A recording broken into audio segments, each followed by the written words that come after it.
So just gently close your eyes, come into your body all the way from your head down to your toes. Nice deep breath.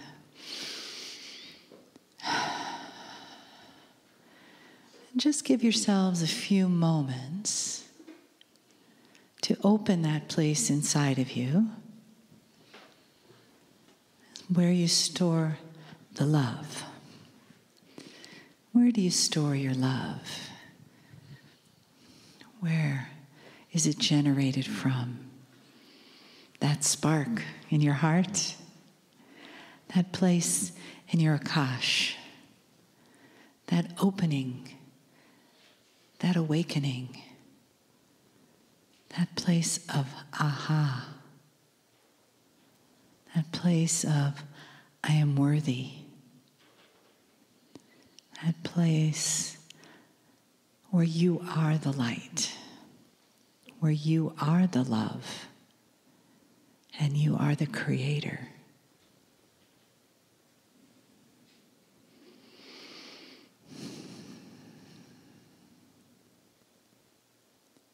And as you gently resonate with that oneness of you, with the I am, with the divine source and the love that is there,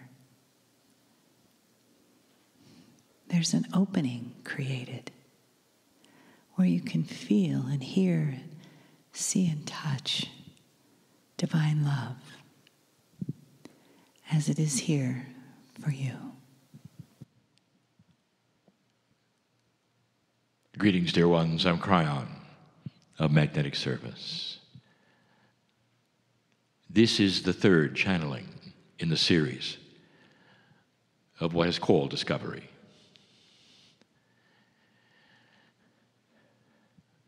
Some years ago, my partner helped to write a book, and it was called The Indigo Children. It became mainstream, that is to say, non-esoteric. And it described a new kind of consciousness coming into the planet with the children. Truly, it was the beginning, the precursor of the shift. Because the potential of the shift was there, humanity had not destroyed itself, some of the processes of the graduating evolution of humanity were already beginning. And the children were starting to shift and change in anticipation of this. One of the attributes of a child of new consciousness is a perception that they are difficult. And the difficulty often comes because they are a little too headstrong. Now let me define it. They are born knowing they are worthy to be here. And you were not. Dear ones, that is because of the akash that you carry around, because of the systems that you participate in your culture, even because of sayings that your mom and father have given you. You never shout out, beat your chest that I'm worthy to be here, because you'd have the friends then go away. There is something that it lurks in every single one sitting here in the room and so many listening. A feeling that you're not worthy. Now, old soul, where does this come from, truly? Why would you come into the world and feel perhaps that you weren't worthy to be here? What happens to you, dear light worker, in thousands of lifetimes where at some point in time you awaken to the truth of the beauty and the love of God? What do you do with it? Some of you became shamans, and we have talked about that before. Most of you went into a system that would then create issues later. What system would that be? Do the words priests and nuns mean anything to you? Let me tell you something. If you took a poll right now of light workers on this planet, there would be a disproportionate number of them that were unmarried or had tried to be and it didn't work. And that is the result of taking vows. For many lifetimes, it is a safe place for you to love God. No one is going to look at you in a funny way if you're wearing a certain costume that says, I am spiritual, I am dedicated, I am celibate, and I am a priest, I am a nun, all my life. Suddenly you come into this lifetime, you think that that isn't a residual? You've taken vows. And suddenly they come back at you. One of the vows you take is you're not worthy. You know that, don't you? Only God is worthy, humans are not. You're supposed to grovel before God.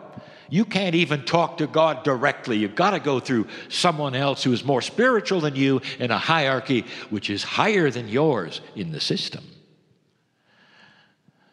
And suddenly you arrive here in this energy. And you are learning not only the love of God that you knew so well, but also that you can talk directly, that God is inside.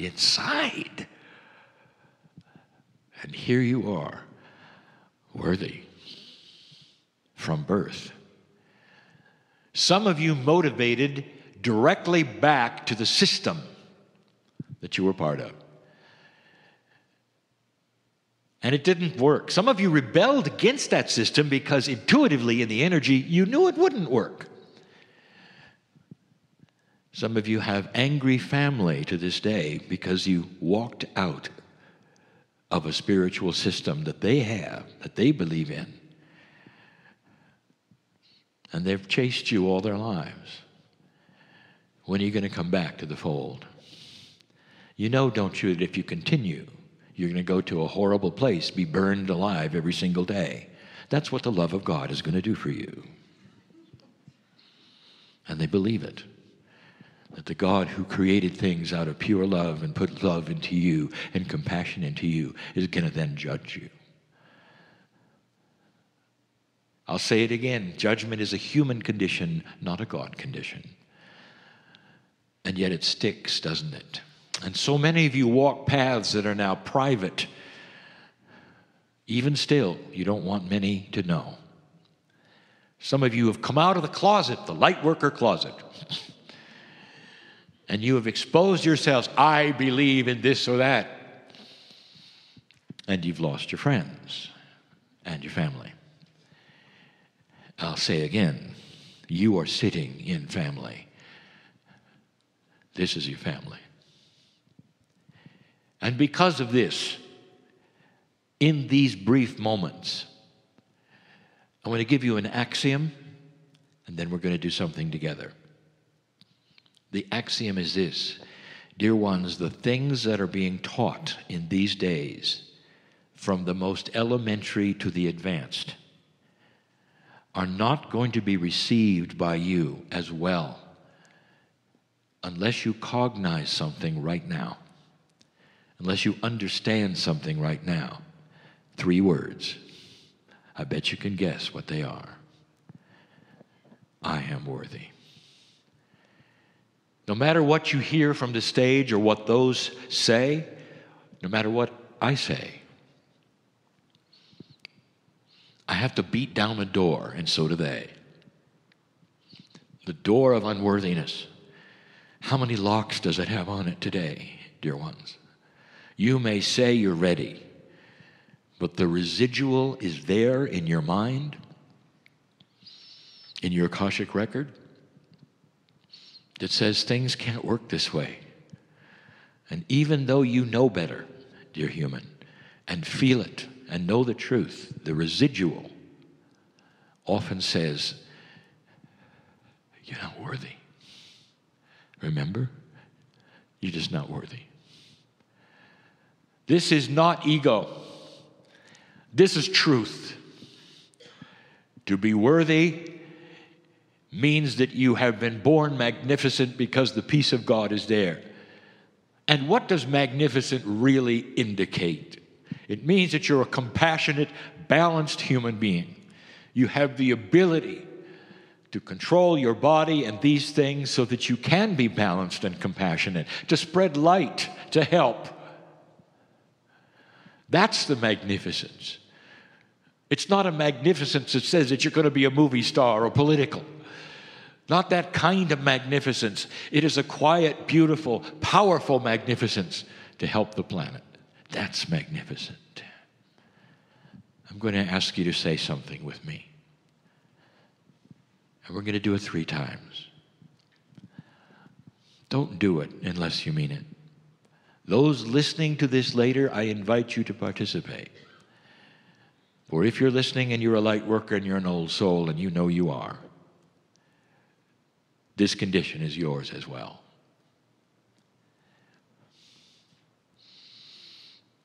We're going to say the words, I am worthy, together. Participate if you wish. Let's do it now. Ready? I am worthy. The sound that you make is energy. The language is understood by that which is around you, your bodies. It goes back into your ears. Your innate hears it. Your soul starts to vibrate with the truth of it. Do they mean it or do they not mean it? Let's do it again. I am worthy. The innate is starting to believe it. Listen, there's intent behind it. They're not just verbalizing it. Wow. What if they really meant it? What if this was a time when the door could come crashing down? The locks would burst away. You can actually see it burning in the distance because it's never coming back. Do they really mean it? Let's find out. Number 3, I am worthy. A little exercise, a few words, and you're going to start feeling the difference. How many of you were taught you were born dirty? That's not so, and now you know it. How many of you were taught that you had to grovel before God? That is not so, and now you know it. The door has fallen for so many with pure intent, and because of that, things that happen on this stage and beyond that our teaching will now be received with a different ear, with a different consciousness, because now you are worthy to receive them. The blocks that were there that wouldn't even let you consider some of these things are shattering in front of you. There's a life change coming, dear ones. Watch what you say. Measure your words carefully, because some of them are just habit. When somebody gives you a gift, your parents taught you to say, oh, I don't deserve it.